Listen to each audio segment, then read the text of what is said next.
ഇത്രയും ബുദ്ധിമുട്ടി പ്രയാസം അനുഭവിച്ച് നിങ്ങൾ എന്തിനാണ് ഈ മരത്ത് നിൽക്കുന്നത് എന്നുള്ളത് എനിക്ക് മനസ്സിലാകുന്നില്ല. അമ്പലങ്ങളിൽ കയറി അവരുടെ വിശ്വാസങ്ങളെയും ആചാരങ്ങളെയും വ്രണപ്പെടുത്തുന്ന പ്രവർത്തനങ്ങളാണ് ഇത്തരം ആളുകൾ ചെയ്തുകൊണ്ടിരിക്കുന്നത്.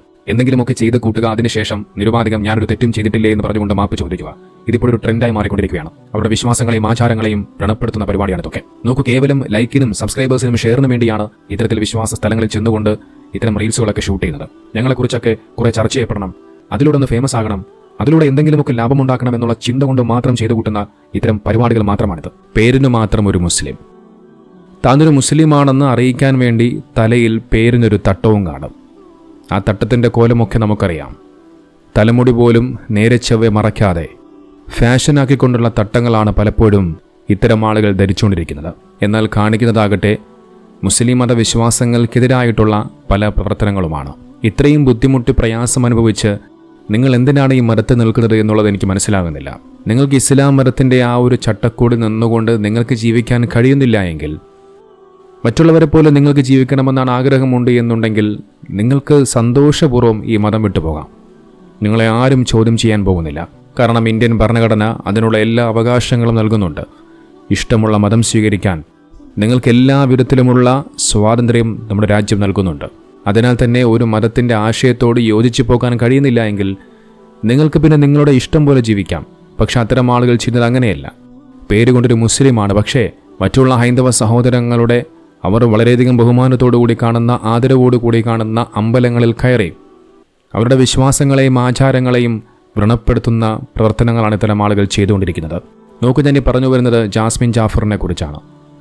അവരുമായി ബന്ധപ്പെട്ടുകൊണ്ട് കഴിഞ്ഞ ദിവസം ഒരു വാർത്ത പുറത്തു വന്നിരുന്നു. ഹൈന്ദവ സഹോദരങ്ങൾ വളരെയധികം ആദരവോടുകൂടി കാണുന്ന ഗുരുവായൂർ ക്ഷേത്രത്തിലേക്ക് ചെന്നുകൊണ്ട് അവിടുത്തെ കുളത്തിൽ ഒരു റീൽസ് ചിത്രീകരിച്ചുവെന്നതിൻ്റെ പേരിൽ ഗുരുവായൂർ ദേവസ്വം അഡ്മിനിസ്ട്രേറ്ററായിട്ടുള്ള OB അരുൺകുമാർ ദേവസ്വം പോലീസിൽ പരാതി നൽകിയെന്നുള്ള വാർത്തയായിരുന്നു അത്. സാരിയും പൊട്ടുമൊക്കെ ധരിച്ച് ഗുരുവായൂർ ക്ഷേത്രത്തിലെ ആ കുളത്തിൽ ചെന്നുകൊണ്ട് കാലൊക്കെ കഴുകുന്ന ഒരു റീൽസ് വീഡിയോ ആയിരുന്നു അത്. ലക്ഷക്കണക്കിന് ആളുകൾ ആ വീഡിയോ കണ്ടു എന്നാണ് പറയപ്പെടുന്നത്. അവസാനം പിന്നീടത് വലിയ വിവാദമായപ്പോൾ, കേസാകുമെന്നായപ്പോൾ ജാസ്മിൻ ജാഫർ ആ വീഡിയോ നീക്കം ചെയ്തു. മാത്രമല്ല അതിനെതിരെ ക്ഷമാപണവുമായി രംഗത്ത് വരികയും ചെയ്തു. ക്ഷമാപണം ഇങ്ങനെയായിരുന്നു: എന്നെ സ്നേഹിക്കുന്നവർക്കും മറ്റുള്ളവർക്കും ഞാൻ ചെയ്ത ഒരു വീഡിയോ ബുദ്ധിമുട്ടുണ്ടാക്കിയതായി മനസ്സിലാക്കുന്നു. ആരെയും വേദനിപ്പിക്കാൻ വേണ്ടിയോ പ്രശ്നങ്ങൾ ഉണ്ടാകുമെന്ന് വിചാരിച്ചോ ചെയ്തതല്ല. അറിവില്ലായ്മ കൊണ്ട് എൻ്റെ ഭാഗത്തു നിന്നുമുണ്ടായ തെറ്റിന് ഞാൻ എല്ലാവരോടും ആത്മാർത്ഥമായ ക്ഷമ ചോദിക്കുന്നു. അല്ലെങ്കിലും ഇതൊരു സ്ഥിരം പരിപാടിയാണ്. എന്തെങ്കിലുമൊക്കെ ചെയ്ത് കൂട്ടുക, അതിനുശേഷം നിരുപാധികം ഞാനൊരു തെറ്റും ചെയ്തിട്ടില്ലേ എന്ന് പറഞ്ഞുകൊണ്ട് മാപ്പ് ചോദിക്കുക. ഇതിപ്പോഴൊരു ട്രെൻഡായി മാറിക്കൊണ്ടിരിക്കുകയാണ്. നോക്കൂ, ഗുരുവായൂർ ക്ഷേത്രത്തിൽ കർശനമായി വിലക്കുകളുണ്ട്.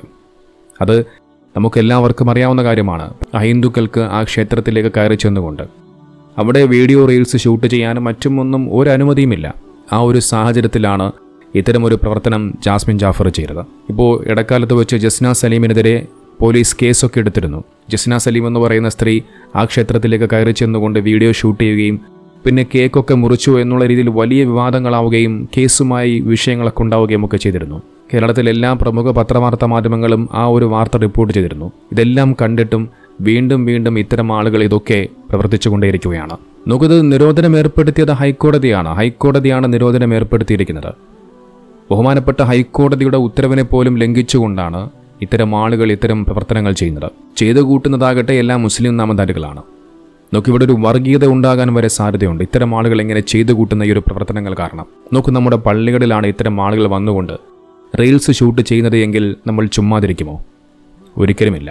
അതുപോലെ തന്നെയാണ് ഹൈന്ദവ സഹോദരങ്ങളും. അവർ വളരെയധികം ബഹുമാനത്തോടുകൂടി കാണുന്ന, ആദരവോടുകൂടി കാണുന്ന അവരുടെ ആരാധനാലയങ്ങളിൽ ചെന്നുകൊണ്ട് ഇത്തരം പേക്കൂത്തുകൾ കാണിക്കുമ്പോൾ സ്വാഭാവികമെന്നോണം അവർക്കത് ഇഷ്ടപ്പെടുകയില്ല. അവരുടെ വിശ്വാസങ്ങളെയും ആചാരങ്ങളെയും വ്രണപ്പെടുത്തുന്ന പരിപാടിയാണിതൊക്കെ. പക്ഷേ ഇവിടെ മനസ്സിലാക്കേണ്ട കാര്യം, ഈ രണ്ടു കേസുകളും, ഇപ്പോൾ ജസ്ന സലീമിൻ്റെ കേസാകട്ടെ ജാസ്മിൻ ജാഫറിൻ്റെ കേസാകട്ടെ, ഈ രണ്ടു കേസുകളും വീഡിയോ ഒക്കെ ഷൂട്ട് ചെയ്ത് റീൽസായി ചെയ്തതിന് ശേഷമാണ് പരാതിയുമായി ദേവസ്വം ബോർഡിൻ്റെ അവരുടെ ഉള്ള ഉദ്യോഗസ്ഥരൊക്കെ രംഗത്ത് വരുന്നത്. പക്ഷേ ആ ഷൂട്ട് ചെയ്യുന്ന സമയത്ത് ഇത്തരം ആളുകളൊന്നും അത് കാണുന്നില്ലേ എന്നുള്ളതാണ് എൻ്റെ ചോദ്യം. അവിടെ ചെന്നുകൊണ്ട് ഇത്തരം പേക്കൂത്തുകൾ കാണിക്കുമ്പോൾ ആ സ്പോട്ടിൽ തന്നെ അത്തരം ആളുകളെ അവിടെ നിന്നും അടിച്ചോടിക്കണം. എന്നാലേ ഇതുപോലെയുള്ള പ്രവൃത്തികൾ ഇനി ചെയ്യാനായി ആരും തന്നെ മുന്നോട്ട് വരികയില്ല. നോക്കൂ, കേവലം ലൈക്കിനും സബ്സ്ക്രൈബേഴ്സിനും ഷെയറിനും വേണ്ടിയാണ് ഇത്തരത്തിൽ വിശ്വാസ സ്ഥലങ്ങളിൽ ചെന്നുകൊണ്ട് ഇത്തരം റീൽസുകളൊക്കെ ഷൂട്ട് ചെയ്യുന്നത്. വേറെ എന്തെല്ലാം സ്ഥലങ്ങളുണ്ട്. അവിടെയൊന്നും പോകാതെ ഇത്തരം ക്ഷേത്രങ്ങളും വിശ്വാസവുമായി ബന്ധപ്പെട്ടുകൊണ്ടുള്ള സ്ഥലങ്ങൾ മാത്രം എന്തുകൊണ്ടാണ് ഇത്തരം ആളുകൾ തിരഞ്ഞെടുക്കുന്നത്? മറ്റുള്ളവരുടെ ആചാരാനുഷ്ഠാനങ്ങളെ വ്രണപ്പെടുത്തുന്ന ഇത്തരം പരിപാടികൾക്കെതിരെ, അത്തരം പ്രവർത്തനങ്ങൾ ചെയ്യുന്നവർക്കെതിരെ കർശനമായ നിയമ നടപടി ഉണ്ടാവുക തന്നെ വേണം. കാരണം മറ്റുള്ള മതസ്ഥരുടെ അവരുടെ മനസ്സ് വേദനിപ്പിച്ചുകൊണ്ടല്ല റീൽസൊക്കെ എടുക്കേണ്ടത്. ക്ഷേത്രവും ക്ഷേത്രകുളങ്ങളുമെല്ലാം വിശ്വാസത്തിൻ്റെ ഭാഗമാണ്.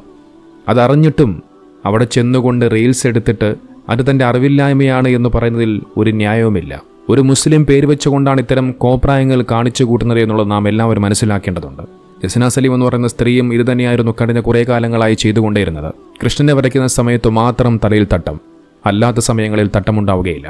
ജസ്ന സലീമിൻ്റേത് ബിസിനസ് തന്ത്രമാണെന്ന് മനസ്സിലാക്കിയ ഹൈന്ദവ സഹോദരങ്ങൾ അവസാനം ജസ്ന സലീമിനെ കൈയൊഴിയുന്നു. എന്നിട്ട് ഇടക്കാലത്ത് വെച്ചുകൊണ്ട് ഞാൻ മതം മാറുന്നു, ഇനി ഞാനൊരു മുസ്ലിം ഒന്നുമല്ല, തലയിൽ തട്ടമൊന്നും ഉണ്ടാവുകയില്ല എന്നൊക്കെ പറഞ്ഞിട്ട് ഇപ്പോൾ 2 ദിവസങ്ങൾക്ക് മുമ്പ് ഞാനൊരു വാർത്ത കണ്ടു. എൻ്റെ ഉപ്പയും ഉമ്മയും എനിക്ക് ഹജ്ജിന് വിടണം, അതിനുവേണ്ടി നിങ്ങളെല്ലാവരും എത്രയോ കൃഷ്ണൻ്റെ പടം നിങ്ങളെല്ലാവരും വാങ്ങിച്ച് സഹായിക്കണമെന്നായിരുന്നു ആ ഒരു വാർത്ത. മതമില്ലാത്ത, മതം വിട്ടു എന്ന് പറയുന്ന ആ സ്ത്രീ എന്തിനാണ് തൻ്റെ ഉപ്പയും ഉമ്മയും ഹജ്ജിന് വിടുന്നത് എന്നുള്ളത് എനിക്ക് മനസ്സിലാകുന്നില്ല. നോക്കിതെല്ലാം വെറും പബ്ലിസിറ്റിക്ക് വേണ്ടി ചെയ്തു കൂട്ടുന്ന കാര്യങ്ങൾ മാത്രമാണ്. കാരണം ഇവർക്കെല്ലാം ഇതിനെക്കുറിച്ച് വ്യക്തമായ ധാരണയുണ്ട്. ഞങ്ങളെക്കുറിച്ചൊക്കെ കുറേ ചർച്ച ചെയ്യപ്പെടണം, അതിലൂടെ ഒന്ന് ഫേമസ് ആകണം, അതിലൂടെ എന്തെങ്കിലുമൊക്കെ ലാഭമുണ്ടാക്കണം എന്നുള്ള ചിന്ത കൊണ്ട് മാത്രം ചെയ്തു കൂട്ടുന്ന ഇത്തരം പരിപാടികൾ മാത്രമാണിത്. ഇങ്ങനെയൊക്കെ പറഞ്ഞാലേ, ഇങ്ങനെയൊക്കെ ചെയ്താലേ ആളുകൾ ശ്രദ്ധിക്കുകയുള്ളൂ എന്നുള്ളതിൻ്റെ കൃത്യമായ ബോധ്യം ഇത്തരം ആളുകൾക്കുണ്ട്. മുസ്ലിം വിശ്വാസങ്ങളെയും മുസ്ലിം സഹോദരങ്ങളെയും വ്യക്തമായി മനസ്സിലാക്കിയ ഹൈന്ദവ സഹോദരങ്ങൾക്കൊക്കെ ഇത്തരം ആളുകളുടെ ഈ ഒരു കപടതയെല്ലാം വ്യക്തമായി തിരിച്ചറിയാവുന്നതാണ്. വിവാദമുണ്ടാക്കി അക്കൗണ്ടുകൾക്ക് റീച്ച് കൂട്ടുകയാണ് ഇത്തരം ആളുകൾ. നമ്മുടെ നാട്ടിൽ വിശ്വാസികളെ അപമാനിച്ചുകൊണ്ടാകരുത് ഇതൊക്കെ ചെയ്യേണ്ടത്. വിശ്വാസികൾ അവരുടെ ഭാഗത്തുകൂടി ജീവിച്ചു കൊള്ളട്ടെ. മതപരമായ ഒരു സ്ഥലത്ത് എന്തൊക്കെ നിരോധനങ്ങൾ, നിബന്ധനകൾ ഉണ്ടെന്ന് പരിശോധിച്ചിട്ട് വേണം ഇത്തരം കാര്യങ്ങളൊക്കെ ചെയ്തു കൂട്ടാൻ. അല്ലാതെ നേരെ ചെന്ന് കുളത്തിലേക്ക് ഇറങ്ങുകയല്ല വേണ്ടത്. അറിവില്ലായ്മയും എടുത്തുചാട്ടവും തന്നെയാണിത്. നോക്കിതുമായി ബന്ധപ്പെട്ടുകൊണ്ട് വരുന്ന വാർത്തകൾക്ക് താഴെ ഒരുപാട് മുസ്ലിം സഹോദരങ്ങൾ ഹൈന്ദവ സഹോദരങ്ങൾക്ക് വേണ്ടി സപ്പോർട്ട് ചെയ്തുകൊണ്ട് ജാസ്മിൻ ജാഫറിനെതിരെ രൂക്ഷമായി വിമർശിച്ചുകൊണ്ട് രംഗത്ത് വരുന്ന കാഴ്ചയാണ് കാണാൻ സാധിച്ചത്. അതോടൊപ്പം ഇതുമായി ബന്ധപ്പെട്ടുകൊണ്ട് ഹൈന്ദവ സഹോദരങ്ങൾ ചോദിക്കുന്ന ചോദ്യം, ഗുരുവായൂർ ക്ഷേത്രവുമായി ബന്ധപ്പെട്ടുകൊണ്ട് അവിടെ ഒരുപാട് സെക്യൂരിറ്റികളെയൊക്കെ നിയോഗിച്ചിട്ടുണ്ട്. ഇത്തരം ആളുകളൊക്കെ അവിടെ കടന്നു ചെന്ന് റീൽസുകളൊക്കെ ഷൂട്ട് ചെയ്യുന്ന സമയത്ത് അത്തരം സെക്യൂരിറ്റികൾ, ഉദ്യോഗസ്ഥർ എന്തു ചെയ്യുന്നു എന്നുള്ളതാണ് അവരുടെ ചോദ്യം. അമ്പലങ്ങളിലും ക്ഷേത്രങ്ങളിലുമൊക്കെ ചെന്ന് കയറി റീച്ചിനും പബ്ലിസിറ്റിക്കും വേണ്ടി ഇത്തരത്തിലുള്ള പേക്കൂത്തുകൾ കാണിക്കുന്ന ആളുകളെ അവർക്കെതിരെ കർശനമായ നിയമ നടപടി സ്വീകരിച്ചില്ല എങ്കിൽ ഇനിയും ഓരോ ആളുകൾ ഇതുമായി മുന്നോട്ട് വന്നുകൊണ്ടേയിരിക്കും. നോക്കൂ, ഒരു യഥാർത്ഥ ഇസ്ലാം മത വിശ്വാസി ഒരിക്കലും ഇങ്ങനെ ചെയ്യുകയില്ല. എല്ലാ ദൈവങ്ങളെയും എല്ലാ മതങ്ങളെയും വളരെയധികം ആദരവോടുകൂടിയും ബഹുമാനത്തോടുകൂടിയും കാണണമെന്നാണ് ഇസ്ലാം പഠിപ്പിക്കുന്നത്. അതിനെക്കുറിച്ച് അറിയാത്ത ചില ആളുകളാണ് ഇത്തരം പേക്കൂത്തുകൾ ചെയ്തുകൊണ്ടിരിക്കുന്നത്.